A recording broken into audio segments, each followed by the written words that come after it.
Hello everyone, welcome back to the class. Today we will discuss about the discovery of proton and neutron. So, J.J. Thomson found electron in 1897. 1897 who? J.J. Thomson.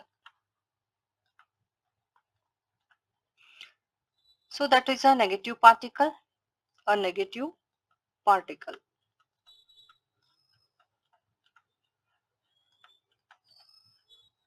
Negative particle. But atom is neutral overall. So if there is a negative, there must be a positive also, right? But where is it?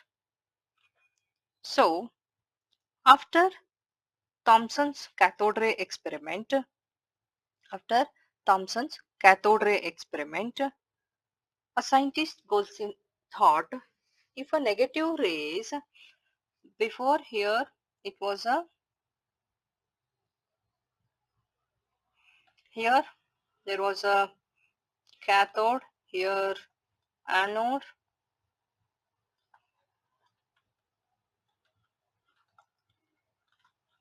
cathode and anode. So this was for the electron.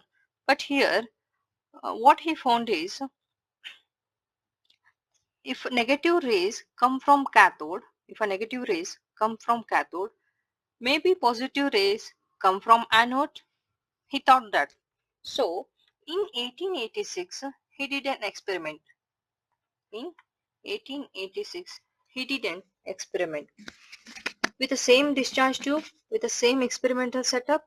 He made in the cathode a hole, in the cathode a hole like a net, hole like a net. So what he did, he took a discharge tube, a glass tube with a gas at low pressure, a gas at low pressure. So put a perforated cathode with the holes in it. So here there were holes. So what he did next, he applied the high voltage current.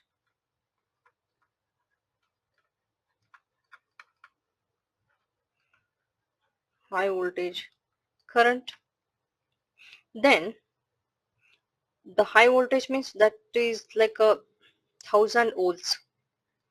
1000 volts. Okay. So he saw the new rays. He saw new rays coming from anode. So coming from anode. The rays were coming from anode. Okay. Now passing through the holes in cathode. The rays were coming from the anode and passing through the holes in the cathode and going behind the cathode. So the rays were coming from the anode and going behind the cathode tube. Going behind the cathode tube. So he called them as a canal rays. He called them as a canal rays. Canal rays. Because they were passing through the canals, means they were passing through the holes in the cathode. It's also called as anode rays because they were coming from the cathode, anode. They were coming from the anode. So before we called electron as a negatively charged because they were coming from the cathode. So here now they called as a anode rays because they were coming from the anode side. So what he observed is,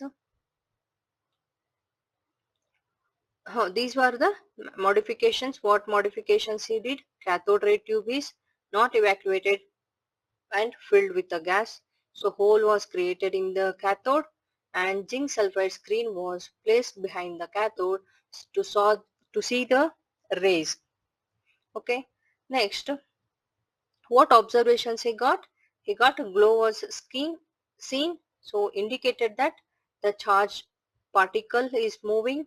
So Q by M depends on the gas. So in presence of electric field, it deflects towards the negative plate, indicates that positively charged particle. So mass of the particle depends on nature of gas. So this is what the observations made. So deflected in the electric and magnetic field. So they were the charged particles. Then charge by M ratio was not same. So this time the charge by mass. The charge by mass ratio was not same. That is E by M was not same. But these positive rays E by M changed when he changed the gas. So here what clue he got is when he used a hydrogen gas, he got the lightest positive particle. What he got? Lightest positive particle.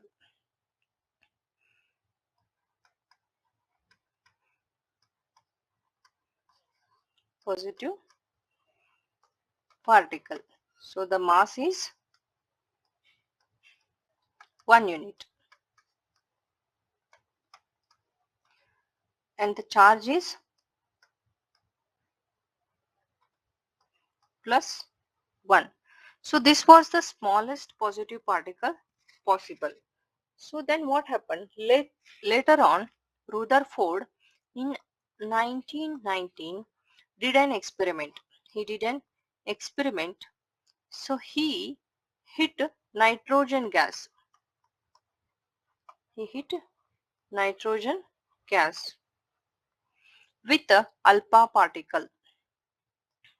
With alpha particle. With alpha particle. So a new particle came out. He named it as a proton. J.J. Thomson did it first, but he named it as a canal rays. He didn't call it as a protons, but he called it as a canal rays. But the Rutherford said they are a proton. They are a proton.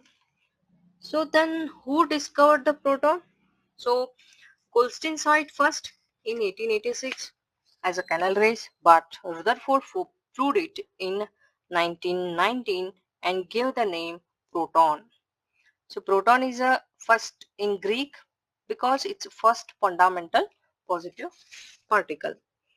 So here electron was found from cathode rays, proton was found from canal rays. So mass of proton is 1 unit. Mass of the proton is 1 unit. That is equal to 1836 times heavier than electron.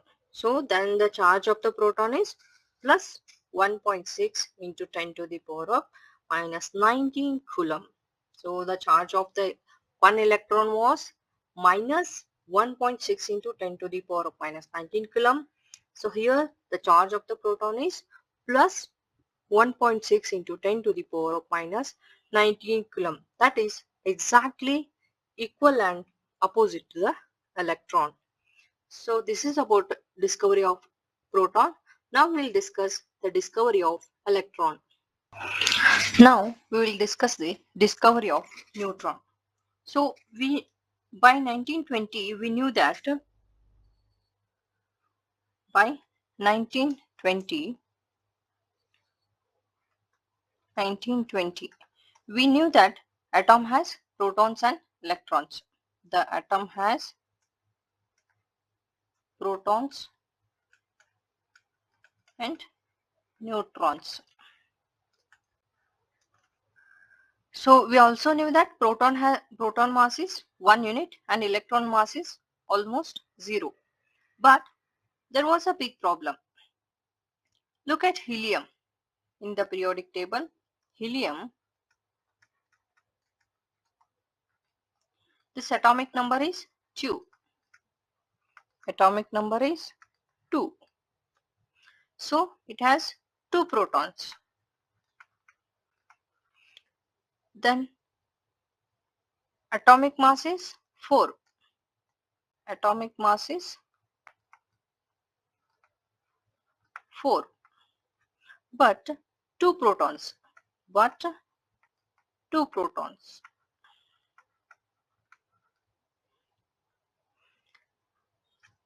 2 protons and mass is 2 only. Mass is 2 only.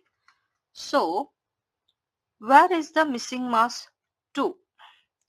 So if we add 2 more protons, then charge becomes plus 4. The charge becomes plus 4. But atom is neutral with only 2 electrons. So that didn't work. So what happened?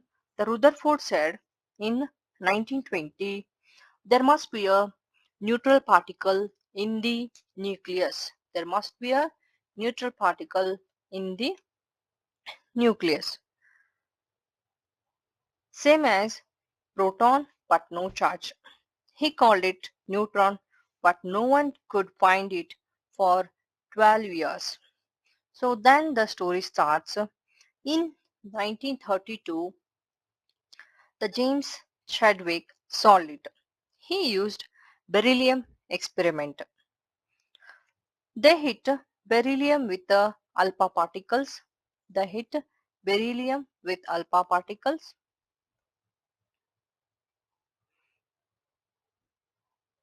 They hit beryllium with the alpha particles. These are alpha particles and this is the beryllium. A strange radiation came out. What happened? The strange radiation.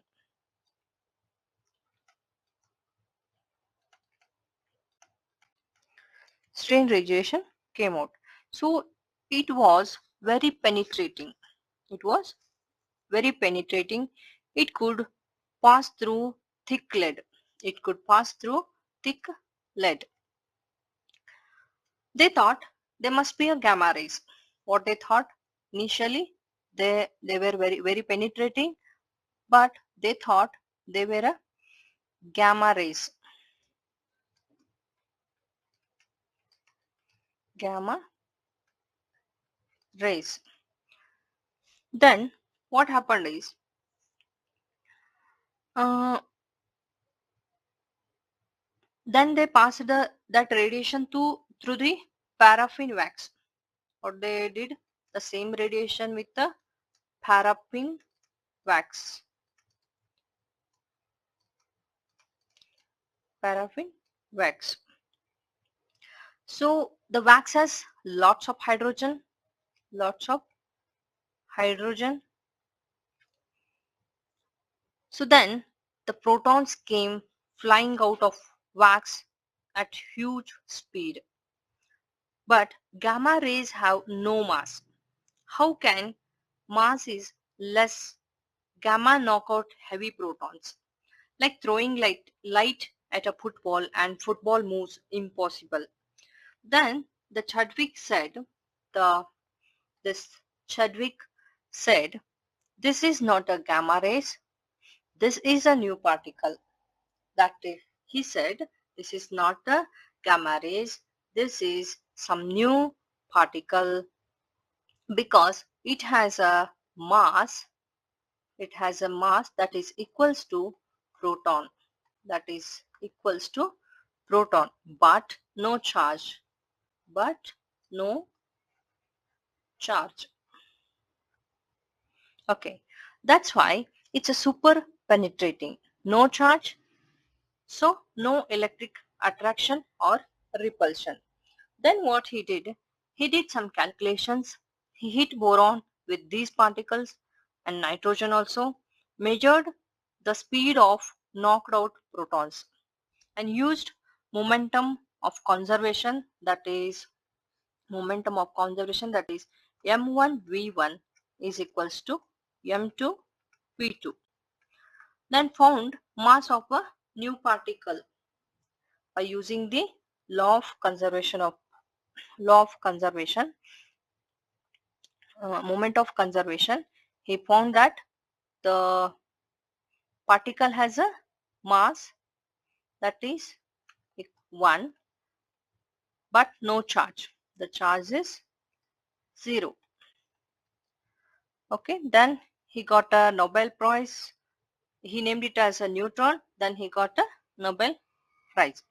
So neutron was hiding because it has no charge, no deflection in electric or magnetic field. So it was very hard to detect. So what happened? The mass of the neutron we got is 1 unit, but charge is 0. Now helium makes some signs. Now this helium makes some signs, that is 2 protons plus 2 neutrons, that is mass is 4. Charge is plus 2, neutral with the 2 electrons. Okay, neutral with the 2 electrons. So what we can see here is electron found in 1897, electron found in 1897,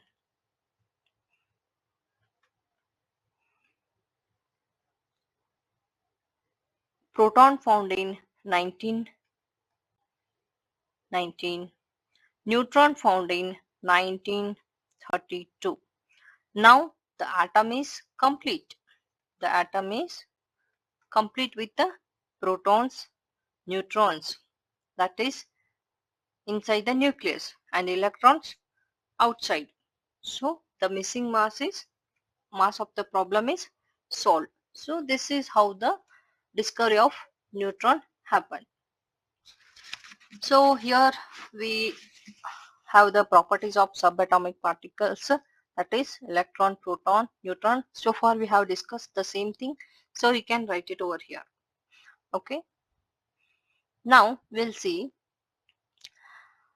what is the decreasing order of E by M ratio of electron, proton and neutron.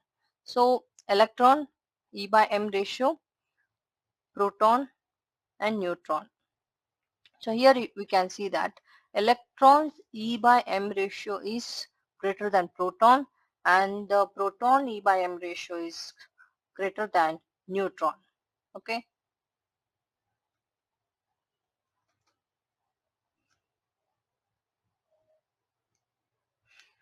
Next we'll see summary. So what we discussed so far here is, so atoms are divisible. Initially we started with atoms are indivisible, uncuttable, but after the discovery of subatomic particles, we have some conclusions. Atoms are divisible. Subatomic particles are electron, proton, and neutron. So discovery of the electrons where the mass is this much and charge, discovery of proton and their mass and charge, discovery of neutron, their its mass and charge. So this is about discovery of protons, neutrons and also the electrons. So far we have discussed. In the next class we will discuss the atomic models. So please subscribe to the channel to learn more about the chemistry topics. Thank you everyone.